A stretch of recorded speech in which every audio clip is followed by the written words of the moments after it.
Okay, അപ്പോൾ നമ്മൾ എന്താണ് മെക്കാനിക്കൽ പ്രോപ്പർട്ടീസ് ഓഫ് ഫ്ലൂയിഡ്സിൻ്റെ ലാസ്റ്റ് പാർട്ടാണ്.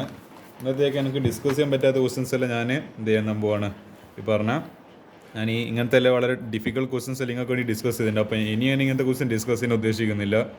ഇനി എന്താണ് ഞാൻ സ്ക്രീൻഷോട്ട് എടുക്കാൻ അവസരം തരാം, അത് കണ്ടിട്ട് നിങ്ങൾ പഠിക്കും. ഇവിടുത്തെ വരെയും ഡിസ്കസ് ചെയ്യുന്നത് ഇനി അറ്റ്ലീസ്റ്റ് എന്താണ് എല്ലാ ക്വസ്റ്റ്യനും ഡിസ്കസ് ചെയ്ത് കഴിഞ്ഞാൽ എന്താണ് സംഭവം കാര്യം നടക്കില്ല. നിങ്ങളും കുറച്ച് എഫേർട്ട് ഉണ്ടായിട്ടുണ്ട്. അപ്പോൾ ഈ ക്വസ്റ്റ്യൻ എന്താ ചെയ്യുക, പരമാവധി എന്നെക്കൊണ്ട് പറ്റുന്നത്ര മാക്സിമം ക്വസ്റ്റ്യൻസ് ഈ ആപ്ലിക്കേഷനിലെല്ലാം ഡിസ്കസ് ചെയ്യുന്നത്. ഇത് നിങ്ങൾ എന്ത് ചെയ്യുക, ഒന്ന് ജസ്റ്റ് സ്ക്രീൻഷോട്ട് എടുക്കുക, പഠിക്കുക. ഇതിൻ്റെ ആൻസേഴ്സ് ഇവിടെ കൊടുത്തിട്ടുണ്ട്, കംപ്ലീറ്റ് സ്ക്രീൻഷോട്ട് എടുക്കാവുന്നതാണ്, എന്നിട്ട് പഠിക്കുക.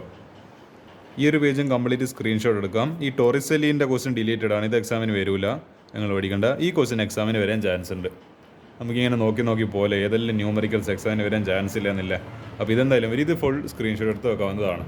അടുത്തത് എന്താണ് ഈ പറഞ്ഞ ഈ 7ാമത്തെ ക്വസ്റ്റ്യൻ വരാൻ ചാൻസ് ഉണ്ട്, 8ാമത്തെ ക്വസ്റ്റ്യൻ വരാൻ ചാൻസ് ഉണ്ട്, 9ാമത്തെ ക്വസ്റ്റ്യൻ വരാൻ ചാൻസ് ഉണ്ട്. കംപ്ലീറ്റ് സ്ക്രീൻഷോട്ട് എടുക്കാവുന്നതാണ്.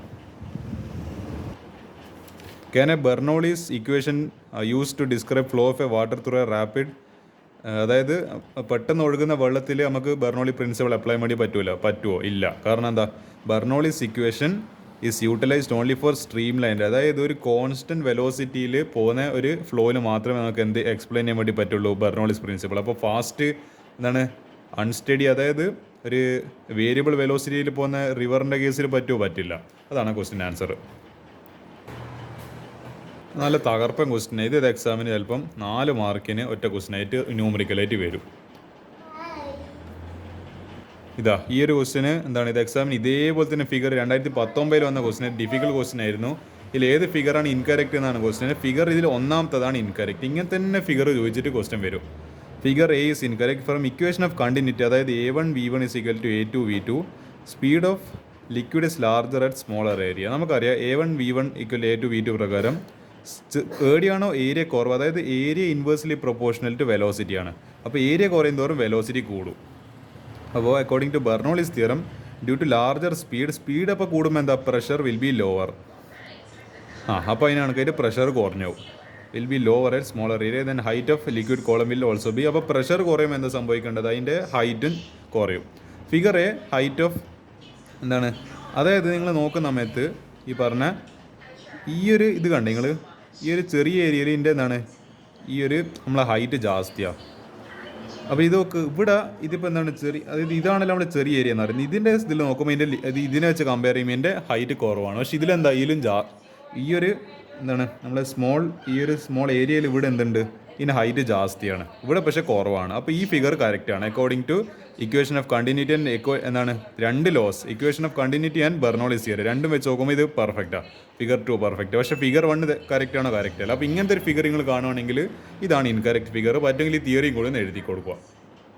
നിങ്ങൾ ചെയ്യുന്നൊരു പ്രശ്നം എന്താ വെച്ചാൽ, നിങ്ങൾ ഇക്വേഷൻസ് മാത്രം കുറേ ബൈഹാർട്ടാക്കി പഠിച്ചു നോക്കും. ഇതേപോലത്തെ ഇതിപ്പോൾ യൂസിങ് ഇക്വേഷൻ ഓഫ് കണ്ടിന്യൂറ്റി ഇങ്ങനെയുള്ള ന്യൂമറിക്കൽസ് വന്നാൽ നിങ്ങൾക്ക് തുടയാൻ പറ്റില്ല. അതുകൊണ്ട് ഇങ്ങനത്തെ ന്യൂമറിക്കൽസ്, അതായത് ഞാൻ പറയുന്നതെന്ന് വെച്ചാൽ ഒരു ഫോർമുല പഠിക്കാനുള്ള ഏറ്റവും ബെസ്റ്റ് മെത്തേഡ് എന്ന് പറയുന്നത് അതിൽ നിന്ന് ന്യൂമറിക്കൽസ് ചെയ്യലാണ്. ഇത് ഈ ന്യൂമറിക്കൽ ചെയ്താൽ ആ ഫോർമുല ഓട്ടോമാറ്റിക്കലി റിവൈസ് ചെയ്യും. ഓക്കെ, എന്തിന് A1, എന്താണ് A1, എന്താണ് V1, എന്താണ് A2, എന്താണ് V2, എവിടെയാണ് അപ്ലൈ ചെയ്യുന്നത്, അതെല്ലാം കറക്റ്റ് മനസ്സിലാണെങ്കിൽ ഇതേപോലത്തെ ന്യൂമറിക്കൽസ് ചെയ്താൽ മതി. ഇതാണ് അതിൻ്റെ പ്രത്യേകത. അത് എവിടെയേ കിട്ടുള്ളൂ, ഈ NCERT കിതാബിലേ കിട്ടുള്ളൂ, വേറെ എവിടെ നോക്കിയാലും കിട്ടുമെന്നില്ല. മറ്റേ സൈലത്തിൻ്റെയും മറ്റേ എക്സാമിൻ്റെ ഒന്നും ലൈവിലൊന്നും എന്താണ് നോക്കിയാലൊന്നും കിട്ടുമെന്നില്ല. കാരണം അതെല്ലാം എളുപ്പപ്പണിയാണ്, യൂട്യൂബിലെല്ലാം എളുപ്പപ്പണിയാണ് അത്. കാരണം അവർക്കത് അത്രമാത്രം ചെയ്യാനുള്ള സമയം ഉണ്ടെന്ന് എനിക്ക് തോന്നുന്നില്ല. അപ്പോൾ നിങ്ങൾ തന്നെ എന്ത് ചെയ്യണം, NCERT ബുക്കിലെടുത്ത് ഈ ക്വസ്റ്റ്യൻസ് എല്ലാം ചെയ്യാൻ വേണ്ടി ശ്രമിക്കണം. അതാണ് എനിക്ക് നിങ്ങളെടുത്ത് ആവശ്യപ്പെടാനുള്ളത്. കാരണം അവർക്ക് പറയാനുള്ള കാര്യങ്ങൾ അവർ അങ്ങ് പറഞ്ഞിട്ടു, പക്ഷേ നിങ്ങളെ എന്താണ് ഫ്യൂച്ചർ നിങ്ങളെ കയ്യിലിരിക്കുന്നത്. ആ ഒരു എന്താ പറയുക ബോധം നിങ്ങൾക്ക് ഉണ്ടെങ്കിൽ നല്ലത്. അപ്പോൾ 16ാമത്തെ 17 ക്വസ്റ്റ്യനിൽ സ്ക്രീൻഷോട്ട് എടുത്ത് നോക്കാം. നല്ല ന്യൂമറിക്കൽസ് തന്നെ ചെയ്തല്ലോ. ഓക്കെ, ഈ ഒരു പേജും കംപ്ലീറ്റ് സ്ക്രീൻഷോട്ട് എടുത്ത് വെക്കാവുന്നതാണ്. ഇത് എക്സാമിന് വരും. ഈ ഒരു ന്യൂമറിക്കലും കംപ്ലീറ്റ് സ്ക്രീൻഷോട്ട് എടുത്ത് വെക്കാം. ഇത് നമ്മൾ എക്സസ് പ്രഷറായിട്ട് ബന്ധപ്പെട്ടില്ല, 4S/R ഇൻസൈഡ് സോ ബബിൾഡ് ഇക്വേഷനായിട്ട് ബന്ധപ്പെട്ടിട്ടില്ല, ഒരു ന്യൂമറിക്കലാണ്. കംപ്ലീറ്റ് സ്ക്രീൻഷോട്ട് എടുത്ത് വെക്കാം. നമ്മളെ എക്സാംപ്ലർ പ്രോബ്ലംസ് ഈ ഒരു പേജ് കംപ്ലീറ്റ് സ്ക്രീൻഷോട്ട് എടുക്കാം. ഈ ഒരു പേജും കംപ്ലീറ്റ് സ്ക്രീൻഷോട്ട് എടുക്കാവുന്നതാണ്. അതേപോലെ ഈ ഒരു ക്വസ്റ്റ്യൻ അതായത് ഒരു മിനിറ്റ്, ഈ പേജ് നിങ്ങൾ കംപ്ലീറ്റ് സ്ക്രീൻഷോട്ട് എടുത്തോ. ഓക്കെ, ഇനി ഞാൻ ഈ ഒരു 5ാമത്തെ ക്വസ്റ്റ്യൻ ഡിസ്കസ് ചെയ്യാം.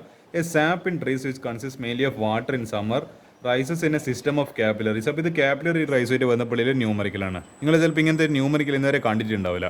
റേഡിയസ് ഇത്ര തന്നിട്ടുണ്ട്, ടെൻഷൻ ഇത്ര തന്നിട്ടുണ്ട്, angle of contact 0 degree. Does surface tension alone account for supply of water to. അപ്പോൾ ഈ കാപ്പിലറി റൈസ് കൊണ്ട് മാത്രമാണോ നമ്മളെ ഈ മരത്തിൽ വെള്ളം മുകളിലേക്ക് നമുക്ക് നോക്കാം. നമുക്കറിയാം കാപ്പിലറി റൈസിന് equation H=2S cos θ divide by R rho g. ഈ S എന്ന് പറയുന്നത് സർഫസ് ടെൻഷന്, റേഡിയസ്, ഡെൻസിറ്റി, ഗ്രാവിറ്റി, പിന്നെ നമ്മളെ തീറ്റ. അപ്പോൾ 2 ഇൻറ്റു ടെൻഷൻ 7.28 ഇൻറ്റു 10⁻². 10⁻² അല്ല, ഒന്നുകൂടി 10⁻³ ആണ്. പിന്നെ cos 0 എന്ന് പറയുന്നത് 1 ആണ്. ഡിവൈഡ് ബൈ 2.5 ഇൻറ്റു 10⁻5, അതായത് നമ്മൾ റേഡിയസ് ഇൻറ്റു നമ്മൾ ഡെൻസിറ്റി ഓഫ് വാട്ടർ എന്ന് പറയുന്നത് 1 ആണ്. അതേപോലെ 1 അല്ല, 10⁻³ ആണ്, അതായത് 1/1000 ആണ്. അതേപോലെ നമ്മളെ ആക്സിലറേഷനോട് ഗ്രാവിറ്റി 9 ഇത് ചെയ്യുന്ന സമയത്ത് 0.6 മീറ്റർ കിട്ടും. പക്ഷേ നമുക്കറിയുന്ന ഒരു കാര്യം, the height of many trees is more than 0.6 metre. അവിടെ 0.6 മീറ്റർ എന്ന് പറയുമ്പോൾ നമ്മളിപ്പോൾ 100 മീറ്ററിൻ്റെ സ്കെയില് 100 സെൻറ്റിമീറ്ററിൻ്റെ സ്കെയിൽ വെച്ചാലാണ് എന്താണ് 1 മീറ്റർ ആവുക. അപ്പോൾ അതിലും കുറവാണ്, അത് 60 സെൻറ്റിമീറ്റേഴ്സാണ് ഈ പറഞ്ഞ 0.6 മീറ്റർ എന്ന് പറയുന്നത്. അപ്പോൾ നമ്മൾ അധിക ട്രീസും എന്താണ് ഈ പറഞ്ഞ 0.6 മീറ്ററിനെക്കാട്ടും ജാസ്തിയാണ്. അപ്പോൾ എന്താ, അപ്പോൾ അവിടെ കാപ്പിലറി ആക്ഷൻ കൊണ്ട് മാത്രം എന്ത് ചെയ്യാൻ പറ്റില്ല, നമുക്ക് വെള്ളം മുകളിലേക്ക്, അതായത് ഇപ്പോൾ അതിലും ഇപ്പോൾ 0.6 വരെ ഓക്കെ. ഇതിപ്പോൾ ഒരു ട്രീ ആണെങ്കിൽ ഇവിടുത്തെ വരെ ഇങ്ങനെ ഒരു ട്രീ ഞാൻ വരച്ചു, എന്താണ് കുറച്ചൊരു മരങ്ങൾ മറ്റെന്താ പറയുക, കുറച്ചൊരു മാംഗോവും മറ്റേ പഴങ്ങളെല്ലാം വരച്ച് ഇവിടുത്തെ വരെ ഒരു 0.6 മീറ്റർ ഉണ്ടെങ്കിൽ ഇവിടുത്തെ വരെ ഓക്കെ, വെള്ളം ഇവിടുത്തെ വരെ. പക്ഷേ ഇതിൻ്റെ മുകളിൽ പോയാൽ ഇതിപ്പോൾ ഒരു 0.4 മീറ്റർ മുകളിലേക്ക് ഉണ്ടെങ്കിൽ ഇപ്പോൾ ഇവിടുത്തെ ഫ്രൂട്ട്സിനും ഇവിടുത്തെ ഇലകൾക്ക് എങ്ങനെ വെള്ളം കിട്ടും. അപ്പോൾ അവിടെ കാപ്പിലറി ആക്ഷൻ കൊണ്ട് മാത്രം എന്ത് ചെയ്യാൻ വേണ്ടി പറ്റില്ല, ഇതിൻ്റെ ആ വെള്ളം അവിടെ എത്തിക്കാൻ വേണ്ടി പറ്റില്ല. അതാണ് ഇതിൻ്റെ കൺക്ലൂഷന്. ഈ ഒരു പേജും കംപ്ലീറ്റ് സ്ക്രീൻഷോട്ട് എടുക്കാം. എനിക്ക് തോന്നുന്നു ഈ പറഞ്ഞ 6ാമത്തെ ക്വസ്റ്റിൻ്റെ ബാക്കി ഇവിടെ കൊടുത്തിട്ടുണ്ട്. അതേപോലെ 7ാമത്തെ ക്വസ്റ്റിനും കംപ്ലീറ്റ് സ്ക്രീൻഷോട്ട് എടുത്ത് വെക്കാവുന്നതാണ്. ഈ ഒരു ക്വസ്റ്റ്യൻ കൂടി ഞാൻ ഡിസ്കസ് ചെയ്യാം. ഇത് മറ്റേ 7ാമത്തെ ക്വസ്റ്റിൻ്റെ ബാക്കി ഇവിടുത്തെ വരെ കൊടുത്തിട്ടുണ്ട്. ഇതും കംപ്ലീറ്റ് സ്ക്രീൻഷോട്ട് എടുത്ത് വെക്കുക.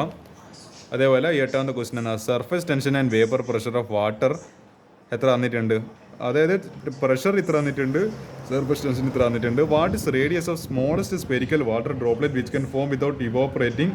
അതായത് അതിനുണ്ടാക്കാൻ പറ്റുന്ന ഏറ്റവും ചെറിയ എന്താണ് മറ്റേ വാട്ടറിൻ്റെ ഡ്രോപ്ലെറ്റ് അതെന്താണ്, അത് 20 ഡിഗ്രി സെൽഷ്യസ് എന്ന് പറയുന്ന ടെമ്പറേച്ചറിൽ ഉരുകി പോവുകയും ചെയ്യാറ്. നോക്കാം.